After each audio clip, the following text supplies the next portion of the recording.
వీక్షిస్తున్న తెలుగు ప్రేక్షకులందరికీ నమస్కారం. నా పేరు అవినాష్. అయితే ఇప్పుడు ఒక బ్రేకింగ్ అప్డేట్ అయితే రావడం జరిగింది. ప్రతి ఒక్కరికి కూడా చాలా ఇంపార్టెంట్ అప్డేట్ అనమాట. ఇది ఒక హెచ్చరిక అని చెప్పుకోవచ్చు.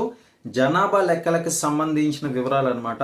ఎవరికైతే మరి రాష్ట్ర వ్యాప్తంగా చూసుకున్నట్లయితే జనాభా లెక్కల కోసం ఇంటింటికి వస్తూ ఉంటారు కదా. ఇంటింటికి వచ్చి జనాభా లెక్కలు అడుగుతున్నప్పుడు ఆ సర్వే అనేది ఎక్కువగా అనుమానించాల్సిన అవసరం అయితే ఉండదు. ఎందుకంటే మనకి అనుమతులు లేకుండా ఇంటింటికి వచ్చి అయితే జనాభా లెక్కలు అయితే అడగరు.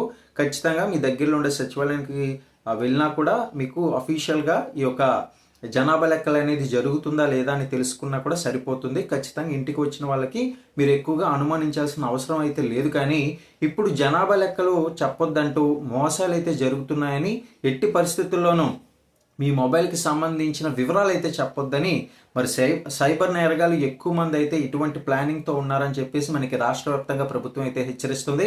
అయితే జనాభా లెక్కల పేరిట సైబర్ నేరగాలు ఎవరైతే ఉన్నారో మోసాలకైతే పాల్పడుతున్నారో, ఇప్పటికే ఆధారు అదేవిధంగా బ్యాంక్ డీటెయిల్స్ ఓటీపీల ద్వారా అకౌంట్ అయితే ఖాళీ చేస్తున్నట్లుగా మనకి ప్రభుత్వం నుంచి అధికారికంగా తెలుస్తుంది. ఇంకా డీటెయిల్గా చూసుకున్నట్లయితే కనుక మీరు బాగా గమనించండి. ఎప్పుడైనా మీకు జనాభా లెక్కలు తెలుసుకోవాలంటూ మీకు కాల్ చేశామని మీకు గనక ఫోన్ వస్తే ఫోన్లో మీరు ఎట్టి పరిస్థితుల్లోనూ కూడా ఓటీపీ అయితే చెప్పొద్దు. ఓటీపీ కానివ్వండి, మీ యొక్క ఆధార్ నంబర్కి సంబంధించిన డీటెయిల్స్ కానివ్వండి, బ్యాంక్ డీటెయిల్స్ కానివ్వండి, ఏది అడిగినా కూడా మీరు ఫోన్లో జనాభా లెక్కలు అంటూ ఫోన్ చేస్తే కనుక మీరు ఎట్టి పరిస్థితుల్లోనూ చెప్పొద్దు.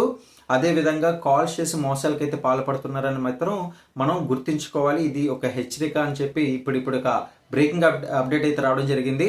ఓటీపీలు కానివ్వండి, ఏటీఎం పిన్లు కానివ్వండి, ఏదైనా మీ యొక్క పర్సనల్ డీటెయిల్స్ అడిగినట్లయితే ఫోన్లో చెప్పొద్దని అధికారికంగా ప్రభుత్వం అయితే హెచ్చరించడం జరిగింది. మరి ఈ యొక్క వివరాలు మీకు యూజ్ అయింది అనుకున్నట్లయితే ఖచ్చితంగా లైక్ చేయండి. లైక్ చేసిన దాంతో పాటు షేర్ చేయండి. మీకు కాకపోయినా కనీసం వేరే వాళ్ళకని ఈ వీడియో ఎంతగానో ఉపయోగపడుతుంది కాబట్టి మర్చిపోకుండా లైక్ అండ్ షేర్ చేయండి, సబ్స్క్రైబ్ చేసుకోండి.